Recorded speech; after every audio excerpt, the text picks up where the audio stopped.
Good evening, সবাই করছো কি?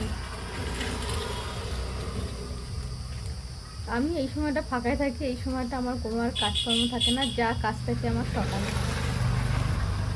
সকালে থাকে প্রচণ্ড কাজের চাপ, আর এই সময়টা পুরো ফাঁকা। বিকেলে ওয়েদারটাও বেশ ভালো লাগে, মানে ভালো লাগে বললে কি, গরম তো আছেই, গরমকালে তো গরম পড়বেই, সেটা নিয়ে তো আর কিছু বলার নেই।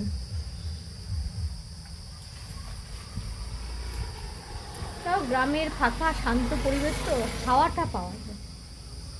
মানে আমাদের কলকাতার ওখানের থেকে, কলকাতাতে যেমন ভ্যাবসাটা একটা ভ্যাবসা গরম, গরমটা যেটা পড়ে একটা ভ্যাবসা গরম পড়ে, যেটা আমাদের এখানে অতটা পড়ে না। এখানে গরম, গরম তো মানে গরম পড়বে সেটা নিয়ে তো বলে কিছু লাভ নেই, যাই হোক না কেন।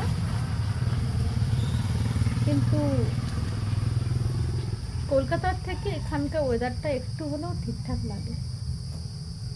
চলো টাটা, সবাই কী করছো অবশ্যই বলো, বাই।